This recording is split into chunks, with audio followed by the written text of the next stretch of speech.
Good morning, everyone. Today we're checking out a brand new video from the film theaters about who should really be sitting atop the Iron Throne, House of Dragons.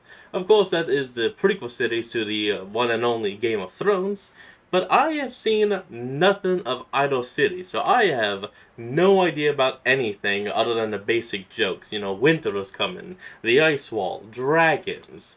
There's a lot of nudity and shit. So let's just hop in and see what they have to say. Who should really be sitting on the Iron Throne in House of... Is it the king's daughter and his chosen heir, or his eldest son? That is the central conflict of this Game of Thrones, and today I'm going to find the definitive answer with a whole lot less fire and blood, using something way more terrifying than dragons. The law.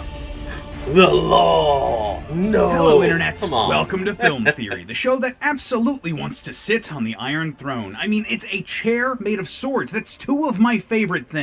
Come on, how freaking cool is that? If you somehow missed Game of Thrones and its prequel show, House of the Dragon, or Hot D as the fans call it, respectfully, of course, how? How did you do that? This was like the biggest thing in the world for a minute there, and I gotta say, I freaking loved Game of Thrones. Like, it had so many of my favorite things, like swords and dragons. Honestly, that's the list. That's all you need. Regardless, these are shows based in a fantasy world full of all the knights and magic you'd come to expect. But it's much more down to earth. Like, yeah, you have witches and magic swords and dragons, but the battles are brutal. People curse, they get hurt, they die, they get it on. I could teach you how to do it. I know how to do it. Oh, and how's that, John? Sticking with the pointy end. Scandalous. And something else realistic in these shows, the politics. See, Hot D starts with King Viserys Targaryen sitting on the Iron Throne. Again, it should be me. I already own enough swords to make my own Iron Throne, but I digress. When the queen dies while giving birth, Viserys is left without an heir, and so he names his daughter Rhaenyra as his successor. No harm, no foul, right? But here's the problem. Rhaenyra is a woman, and because of that, many of the men in this backwards society don't want her to rule. And that becomes an issue when a couple time skips later, Viserys remarries and has several more children, including a son named Aegon. So when Viserys eventually dies, the realm is split between these two sides. The House of the Dragon does not seem to know who rules it. In one corner, we have the Blacks, led by the chosen heir Rhaenyra, and in the other, we have the Greens, led by the eldest male child, Aegon. And once this boxing match starts, it descends into a full-blown... I don't understand, like, why it even is a fight. I mean,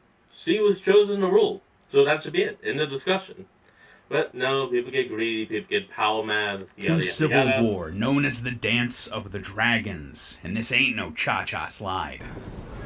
Cha-cha real smooth. Now, while I'd love to cover this show with some sort of prediction theory, I'm not gonna sit here and pretend like we can do that. This show is based on a book that's already been released, and they actually spoil like all of Hot D in the original Game of Thrones if you're paying attention. But no spoilers here, don't you worry about that. So, if we're not predicting things, what are we gonna be doing here instead? Well, we're gonna look at the lore of the world of Game of Thrones, the books, and the TV shows, and the encyclopedias, and try to figure out once and for all, who should win the Dance of the Dragons? Who is the legitimate heir of the Targaryen dynasty? Who in House of the Dragon has the better claim to the Iron Throne and should be the ruler of Westeros? Aegon or Rhaenyra? Pick a side and pledge your loyalty, friends. Let's get to the heart of this burning question. Oh, and just before we hop into things here, I want to clarify that we'll be talking about the canon of the shows today, not the books. While the Game of Thrones shows are obviously adaptations of the Song of Ice and Fire books, they do fork off and kind of do their own thing in a lot of places, combining characters, omitting events, or changing the timeline. So, where we can, we'll be... It was inevitable. Sticking to that, because this is film theory, after all. That being said, if the shows haven't covered something yet, then we'll be bringing in book lore to kind of fill in the void, so... Which is okay. Cool. To see who has the best claim to the throne here, let's catch up with each of our contenders and see what they have on their side, shall we? First up, Rhaenyra. In the end, Rhaenyra's claim rests solely on the fact that the previous king wanted her to succeed him, despite fathering other children, including multiple boys, for his entire life. Viserys insists that Rhaenyra is his heir. He passes on Targaryen secrets to Rhaenyra meant only for the heir, and he even calls all of the most important lords and ladies in the Seven Kingdoms to swear their allegiance to her. And hey, don't sleep on the fact that these leaders swore oaths to Rhaenyra. Keeping oaths is a big deal in Westeros. I am no oath breaker. They're considered sacred, religious vows, and oath breakers in organizations like the Night's Watch or King's Kingsguard are often put to death. That right there should be a big ace up Rhaenyra's sleeve. So if that's what Rhaenyra's bringing to the table, what does Aegon have? Well, his main claim to the throne is that he's the eldest son of Viserys, and in Westeros, the power to rule has traditionally passed to the eldest living male heir. And that's about it. Like, being real, that's like all Aegon's got right there. Okay, so how is this not...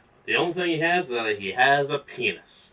An open and shut case for Rhaenyra. The lords and ladies all swore oaths to follow her, and breaking oaths is a big no-no, right? Well, yeah, that's correct. That is a huge point in Rhaenyra's favor, but it's not as ironclad as you might think. While many of the lords do honor their promises, like the Starks and the Tullys... Starks do not forget their oaths. House Tully swore an oath to King Viserys. We recognize the authority of the named heir, Queen Rhaenyra. Others just don't believe that they need to. It's easy to forget just how much time passes in Hot Deep, a full 20 years between these lords swearing their oaths and Viserys' death. And during that time, a lot of the lords who made these oaths themselves died, and their children made no such promises. Remind me of my father's oath. And tell your mother that the Lord of Storm's End is not some dog that she can whistle up at need to set against her foes. Honestly, that's a pretty persuasive argument. One also used in Game of Thrones by who is arguably the main character, Jon Snow. An oath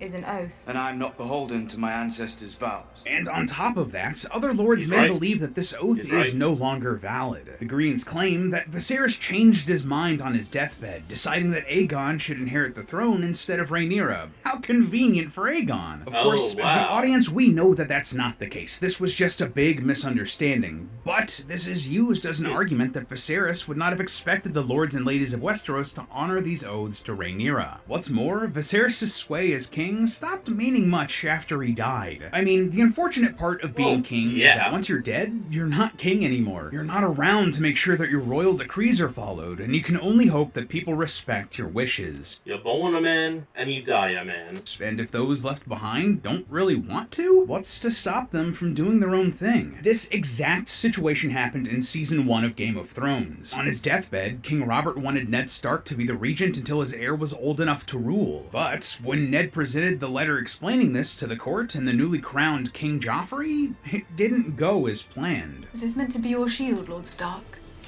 A piece of paper. Those were the king's words. We have a new king now. King Robert's decrees don't mean much when King Joffrey now rules and can change them. And what happens when Ned tries to step in and alter things? Well, he loses his head for it. If Aegon is crowned king, it just doesn't really matter that much if Viserys wanted Rhaenyra to take the throne instead. So while we'll still count this as a point in Rhaenyra's favor, this isn't the game-winning goal that I think she would hope it would be. I mean, it's certainly not enough for us to call things settled, so we'll need something more to see who's really the rightful heir. Regardless of who ends up on the Iron Throne, they're gonna need something to fill their time, and boy do I have the answer for them with the sponsor for today's episode, Game of Thrones Legends. Get back in to see who should really be sitting on the Iron Throne. So, okay, what else do we know that we can look at here? What are the other rules of succession? Well, right off the bat, we run into a problem. See, in Westeros, there isn't really a clear written law that we know of that explicitly lays out how the Iron Throne is passed down. Instead, it's more of a tradition thing. The decision for who rules comes down to something called male primogeniture.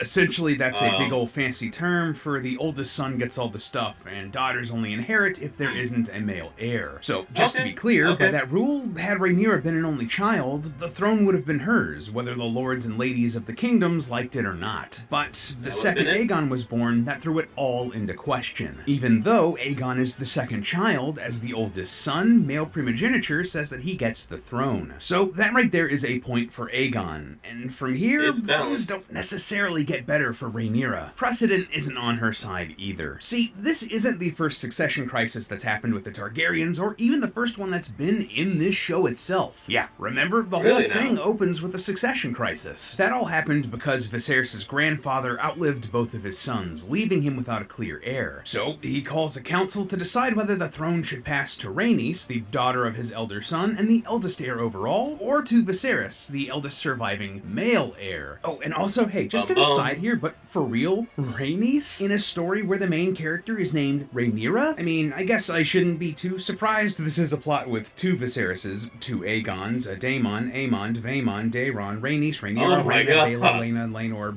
it's a lot. Regardless of the confusing names, we know how this council turns out. The younger male Viserys is chosen over the older female Rhaenys. If we're talking about precedent, that is a cut and dry example of male primogeniture for the Iron Throne itself, so chalk that one up as another point for Aegon. Man, fake laws and fantasy politics are real confusing, aren't Yeah, they? it At this always point, is. depending on the evidence you focus on, you can make a legit argument for both Aegon and Rhaenyra. The old king wanted Rhaenyra, and the lords did swear an oath to her, but do those oaths still matter? And by male primogeniture, Aegon would be the choice, enough so that a younger male heir was chosen in a previous crisis, just like this one. It's tough, because if you choose one side, you basically have to... Actually, hold on. I want to point out something, though.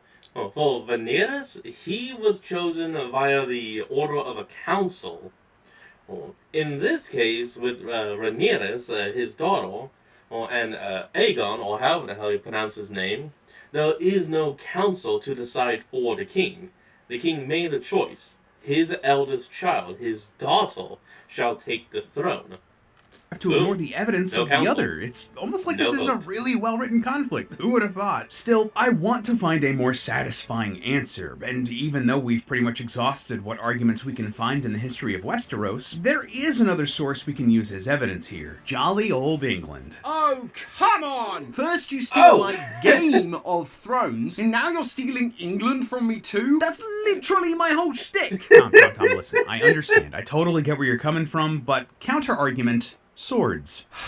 Yeah, I'll just go back to my tea and crumpets, I guess. So, it's no secret that Game of Thrones is based on British history and culture. Like, if you flip Britain and glue Ireland to the bottom, you just get Westeros. And most of the story's plot beats are based on real-world historical events that happened on the islands. For example, the conflict between the Starks and the Lannisters in Got is based off of the War of the Roses, a civil war between the Yorks and the Lancasters. And the Red Wedding is based on an event called the Black Dinner. You get the idea. So, with all of that in mind, maybe we can look into historical British laws to get more of an insight about who should be the ruler here. My first thought here was to look for some sort of situation where the elder daughter from a first queen was passed over for the younger son of a later queen, and lo and behold, I found exactly that. In the 1500s, King Henry VIII was well known for having multiple wives during his reign. From them, Henry had 3 legitimate children, the elder daughters Mary and Elizabeth, and a youngest son named Edward, and much like Viserys, Henry was very clear about who he wanted to succeed him after he died. His son, Edward. Only if Edward died without an heir would his daughters take the throne, which would eventually come to pass, but that's ancient history. So, putting this in House of the Dragon terms, the younger male heir Aegon was chosen over the older female heir Rhaenyra. Again, another point for Aegon. But that's not the only example we can pull on here. All the way back in the 1100s, King Henry I named his daughter Matilda as his heir after his only son died. However, when Henry eventually himself died, his nephew and eldest male heir Stephen rushed to claim the throne, stealing it from right under Matilda's nose. Yeah, if that setup sounds familiar, it's because that was basically the inspiration for House of the Dragon. Remember how we said that a lot of this series was inspired by English history? And again, this ended with the male heir winning out over the female one. Another point for Aegon. Things are looking really good for Aegon. He's at +2. He has most of the points in his favor, +3. but something that helps him out even more here, well, at least as of the recording of this episode, he's the one actually sitting on the Iron Throne. I know that sounds like a little bit of a circular argument, like, oh, he deserves to sit on the Iron Throne because he's sitting on the Iron Throne, but this is important. A little, Think about it. While Rhaenyra has been off gathering her allies and writing letters and planning the war,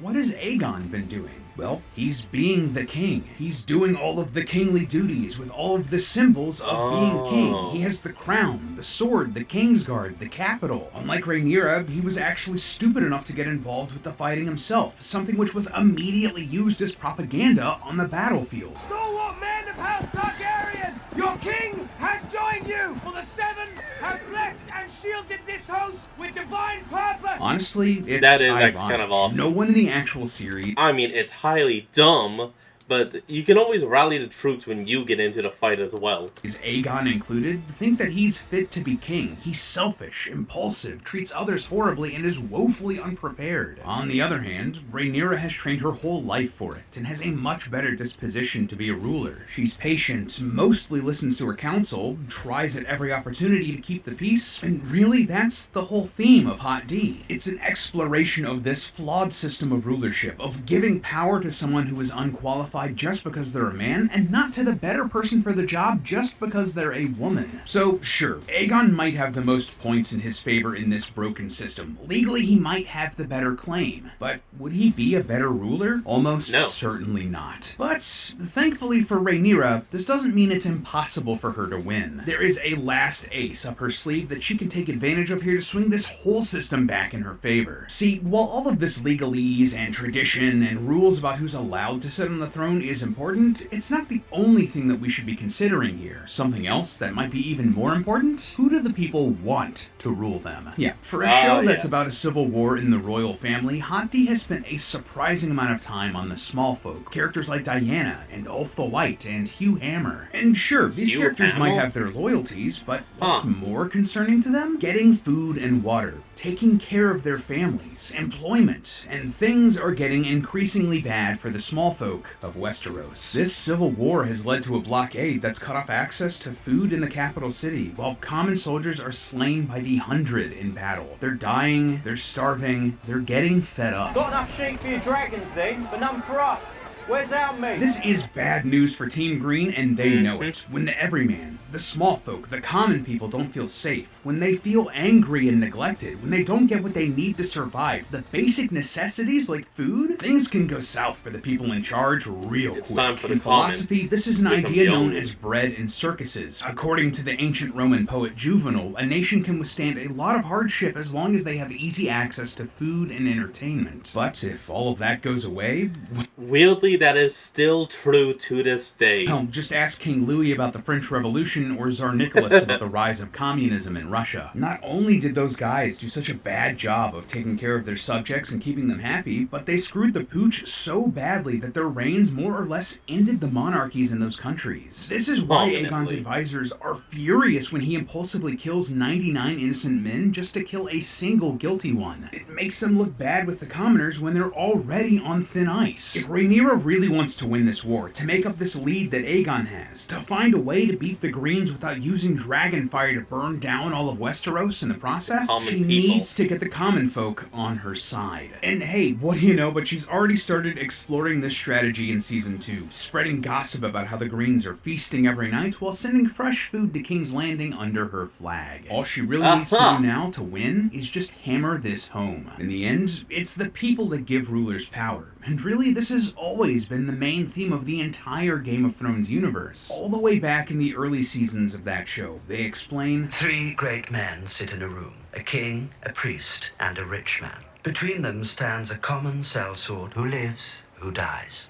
Depends on the sellsword. But if it's swordsmen who rule, why do we pretend kings hold all the power? The people don't care who sits on the throne, man or woman, royal or not, as long as they take care of the people. So yeah, maybe Aegon has more points in his corner for a rightful claim when it comes to historical precedent and inspiration. But Rhaenyra, if you really want to win the Iron Throne, you can't just look up towards the dragons. You'll need to look at all the common folk around you, too. But hey, another thank you to Game of Thrones Legends for sponsoring this episode. Backers like this help us cover topics we normally wouldn't, so remember to click the link in the... That's going to be the end of it.